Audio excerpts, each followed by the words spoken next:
ఆంధ్రప్రదేశ్లో కంటైనర్లు అనగానే దాంట్లో ఎంత డబ్బు ఉంది, అసలు కంటైనర్లు ఎక్కడి నుంచి ఎక్కడికి వెళ్తున్నాయి అనేటువంటి చర్చ ఇటీవల కాలంలో బాగా జరిగింది. అయితే ఇప్పుడు 4 కంటైనర్లు 2000 కోట్ల రూపాయలు తీసుకెళ్తూ అనంతపురం జిల్లా పావడి వద్ద 4 కంటైనర్లు దొరికాయి. అక్కడ ఉండేటువంటి సబ్ ఇన్స్పెక్టర్ తొలుత అక్కడికి వెళ్ళారు. ఆ కంటైనర్లలో డబ్బు ఉందని చెప్పి నిర్ధారించుకున్న తర్వాత అక్కడ పోలింగ్ ఆఫీసర్స్కి, అలాగే పోలింగ్ విధులు నిర్వహిస్తున్నటువంటి అధికారులకి, ఇన్కమ్ ట్యాక్స్ ఆఫీసర్స్కి తెలియజేశారు. దాంతో అక్కడికి వచ్చి ఉన్నారు. ఇక్కడ మనం కంటైనర్లు చూస్తున్నాం. పోలీస్ అనేటువంటి రాసి ఉన్నటువంటి ఈ స్టిక్కర్ తోటి ఈ కంటైనర్లు వస్తూ ఉన్నాయి. ఎక్కడి నుంచి? కొచ్చిన్ నుంచి అనంతపురం మీదుగా హైదరాబాద్ వస్తున్నాయని చెప్పి ప్రాథమికంగా తెలుస్తూ ఉంది. వీటికి పోలీస్ స్టిక్కర్లు వేసుకొని వస్తున్నాయి. అటు ఇటు రెండు వైపులా పోలీస్ స్టిక్కర్లు వేసుకున్నాయి. ఈ కంటైనర్ నిండుగా 2000 కోట్ల రూపాయలు ఉన్నాయి. ఇంతకీ ఈ కంటైనర్లలో తరలిస్తున్నటువంటి డబ్బు ఎవరిది, ఇక్కడి నుంచి వస్తుంది అనేది ప్రాథమికంగా అయితే సమాచారం వస్తుంది. కొచ్చిన్ నుంచి హైదరాబాద్ అంటున్నారు, అనంతపురం దగ్గర పట్టుకున్నారు. అయితే ఈ డబ్బు ఎవరిది, అక్కడి నుంచి ఎందుకు తరలిస్తూ ఉన్నారు, అసలు ఈ కంటైనర్లో తరలించాల్సినటువంటి అవసరం ఏమొచ్చింది అనే దాని మీద ఇప్పుడు చర్చ జరుగుతుంది.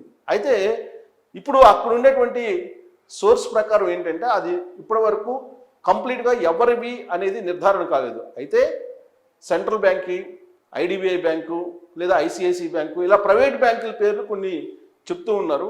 ఆ ప్రైవేట్ బ్యాంకులు డబ్బు తరలిస్తున్నాయి అనేటువంటి ఒక అభిప్రాయాన్ని అయితే వ్యక్తం చేస్తున్నారు. గతంలో మనం ఇడుపులపై నుంచి కడప మీదుగా చెన్నై వెళ్తున్నటువంటి కంటైనర్లకు సంబంధించినటువంటి అంశం బయటకు వచ్చింది దాదాపు నెలన్నర క్రితం. ఆ కంటైనర్లలో డబ్బులు భారీగా తరలిస్తున్నారు అనేది వినిపించింది. అక్కడ వీడియోలు కూడా తీసుకునేలేదు. మీడియాకి మాత్రం పోలీసులు ఆ కంటైనర్లలో డిఫెన్స్ సంబంధించినటువంటి వస్తువులు ఉన్నాయని చెప్పి అప్పట్లో చెప్పారు. ఆ తర్వాత ఆ కంటైనర్లు మాయమైపోయాయి కొన్ని గంటల వ్యవధిలో అనేది కూడా అప్పుడు వినిపించింది. సో మొత్తం మీద ఆ కంటైనర్లు చెన్నైకి వెళ్ళాయా లేదా కొచ్చిన్కి వెళ్ళాయా, కొచ్చిన్ నుంచి మళ్ళీ ఇప్పుడు హైదరాబాద్ తిరిగి వస్తున్నాయా అనేటువంటి అనుమానాలు ఈ కంటైనర్లు చూస్తే కనుక అర్థమవుతుంది. అప్పుడు కూడా 4 కంటైనర్లలో ఇలాంటివే వెళ్ళాయి. కడప నుంచి హైవేలో చెన్నై వైపు వెళ్తున్నటువంటి కంటైనర్లను అప్పుడు కూడా పట్టుకున్నారు. అయితే ఇప్పుడు ఎన్నికల షెడ్యూల్ వచ్చింది. ఎన్నికల షెడ్యూల్ వచ్చినటువంటి క్రమంలో ఈ పోలీసు స్టిక్కర్స్ వేసుకొని వస్తున్నటువంటి వాహనాలు కనిపిస్తున్నాయి. అంటే పోలీస్ స్టిక్కర్లు వేసుకుంటే వదిలేస్తారు అనేటువంటి ఒక అభిప్రాయంతో ఈ విధమైనటువంటి స్టిక్కర్స్ వేసుకొని డబ్బులు తరలిస్తున్నారా, అసలు ఎవరివి ఈ డబ్బులు అనేదిగా ఇప్పటి వరకు కూడా మెయిన్ మీడియా, ప్రధానమైనటువంటి మీడియా ఎక్కడా కూడా దాని వివరాలు ఇవ్వట్లేదు. కేవలం కొచ్చిన్ నుంచి హైదరాబాద్ తరలిస్తున్నారు. 4 కంటైనర్ల డబ్బులు 2000 కోట్ల రూపాయలు ఉన్నాయని చెప్పి చెప్తూ ఉన్నారు. బట్ 2000 కోట్ల రూపాయలు ఉన్నాయా, 2 లక్షల కోట్ల రూపాయలు ఉన్నాయా అనేది తెలియదు. ఆ కంటైనర్లు విప్పితే తెలుస్తుంది. ఆ కంటైనర్లు ఇప్పటి వరకు విప్పి కౌంట్ చేస్తే దాంట్లో ఎంత ఉందనేది తెలుస్తుంది. కానీ ఇప్పటి వరకు కూడా ఆ కంటైనర్ల లోపలికి వెళ్ళి దాన్ని కౌంట్ చేయలేదు. బట్ ప్రాథమికంగా వాళ్ళు చెప్తుంది ఏంటంటే కొన్ని ప్రైవేట్ బ్యాంకులకు సంబంధించినట్టు అమౌంట్ అని చెప్పి చెప్తున్నారు.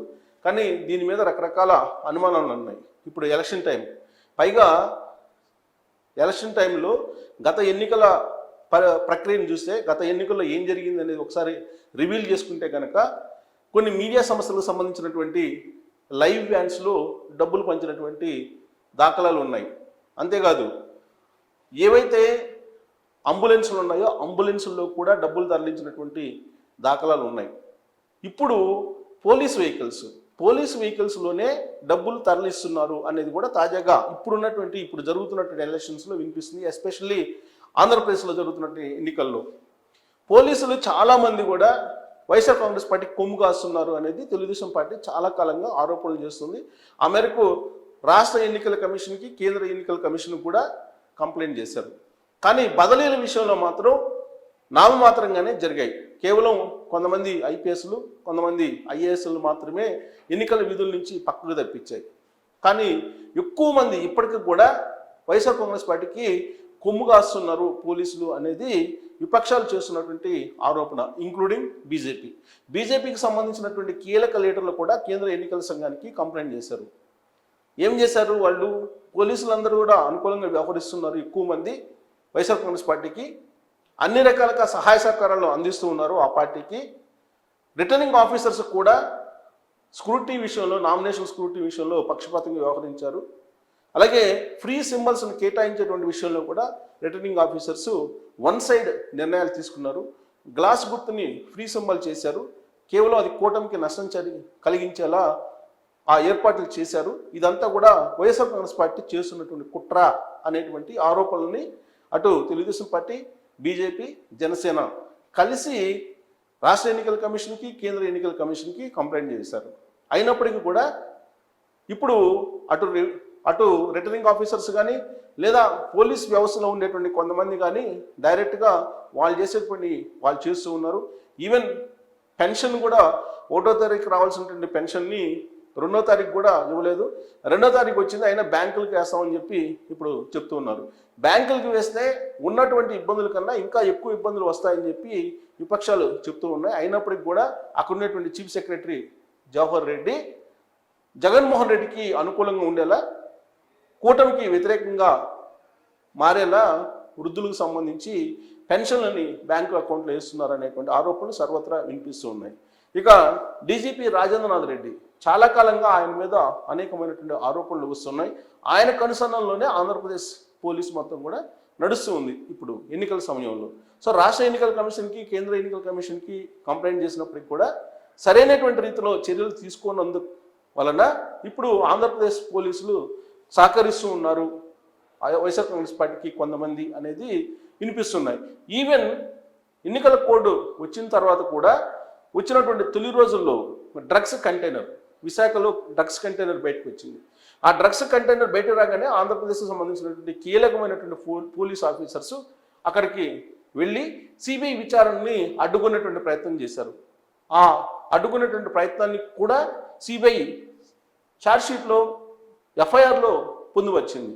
అంటే ఆంధ్రప్రదేశ్ పోలీసులు వైఎస్ఆర్ కాంగ్రెస్ పార్టీకి ఎలా అనుకూలంగా వ్యవహరిస్తున్నారో మనకు అర్థమవుతుంది. ఆ తర్వాత ఆ డ్రగ్స్కి సంబంధించినటువంటి వ్యవహారం రకరకాల రూపాల్లో తిరిగింది. సంజయ్ ఆక్వా ఎక్స్పోర్ట్స్ సంబంధించినటువంటి కంపెనీకి వెళ్ళింది. ఆ కంపెనీకి సంబంధించినటువంటి ఫైల్స్ అన్నింటిని కూడా సీజ్ చేశారు. ఆ తర్వాత ఒక కంటైనరు రివర్స్లో పార్క్ చేసింది. అసలు రివర్స్లో ఎందుకు వెళ్ళింది, ఆ కంటైనర్లో డబ్బులు తరలిస్తున్నారు అనేది అప్పట్లో తెలుగుదేశం పార్టీ సీరియస్గా చేసినటువంటి ఆరోపణ. దాని మీద క్లారిటీ ఇచ్చే ప్రయత్నం సీఎంఓ ఆఫీస్ చేయలేదు. అసలు రివర్స్లో ఎందుకు వెళ్ళాల్సి వచ్చింది, ఎగ్జిట్ మార్గం ద్వారా ఆ కంటైనర్ ఎందుకు సీఎంఓ ఆఫీస్కి వెళ్ళింది, ఆ సీఎంఓ ఆఫీస్ నుంచి డబ్బు కట్టలు తరలి వెళ్ళిపోయే కంటైనర్లు అని చెప్పి అప్పట్లో వినిపించినటువంటి ఒక ప్రచారం, అలాంటి ఆరోపణ కూడా తెలుగుదేశం పార్టీ చేసింది కూడా వైఎస్ఆర్ కాంగ్రెస్ పార్టీ మీద. ఇప్పుడు సీన్ కట్ చేస్తే మొత్తం 4 కంటైనర్లు కనిపిస్తున్నాయి. ఈ 4 కంటైనర్లు డబ్బు తరలించేటువంటి అవకాశం ఎవరికి ఉంటుంది అని అంటే బీజేపీ వాళ్ళు కానీ, తెలుగుదేశం పార్టీ వాళ్ళు కానీ, జనసేన వాళ్ళు కానీ చెప్పేది ఏంటంటే గత 5 ఏళ్లుగా కూడా ఆంధ్రప్రదేశ్లో మద్య నిషేధం ఉంది. ఈ మద్య నిషేధం పెట్టడంతో పాటు మద్య నిషేధాన్ని మరొక రూపంలో తీసుకొచ్చారు. మద్య నిషేధం చేయకుండా మద్య నిషేధం అని చెప్పి 2019 ఎన్నికల్లో జగన్మోహన్ రెడ్డి చెప్పారు. కానీ మద్యాన్ని ఆయనే అమ్మిస్తున్నాడు. అది కూడా ఆన్లైన్ పేమెంట్ కాకుండా కరెన్సీ ఇస్తేనే మద్యం ఇస్తున్నారు. కాబట్టి ప్రతిరోజు వచ్చేటువంటి కొన్ని వందల కోట్ల రూపాయలు గోడౌన్లకు తరలించి ఆ గోడౌన్ నుంచి కంటైనర్లో తరలిస్తున్నారు అనేది ఒకటి వినిపిస్తుంది ఇప్పుడు విపక్షాలు చేస్తున్నటువంటి ఆరోపణ. సో ఇప్పుడు ఈ కంటైనర్లో తరలిస్తున్నటువంటి డబ్బు ప్రైవేట్ బ్యాంకులదా లేదా మద్యం అమ్మకాల ద్వారా వచ్చినటువంటి ఆంధ్రప్రదేశ్ సంబంధించినటువంటి ప్రభుత్వానిదా, లేదంటే దాన్ని ప్రైవేటు సంస్థలకు ఇచ్చారు కాబట్టి మద్యాన్ని తయారు చేసేది అలాగే అమ్మేది కూడా వాళ్ళు ఈ డబ్బును తరలిస్తున్నారు. ఎన్నికల సందర్భంగా ఎవరికి తరలిస్తున్నారు? ప్రైవేట్ బస్సుల్లో కూడా, ప్రైవేట్ ట్రావెల్స్లో కూడా హైదరాబాద్ నుంచి విశాఖపట్నం వెళ్తున్న సందర్భంగా ఇవాళ 250 కోట్ల రూపాయలను సీజ్ కూడా చేయడం జరిగింది. 250 కోట్ల రూపాయలు తరలిస్తున్నారని కూడా తెలుస్తుంది.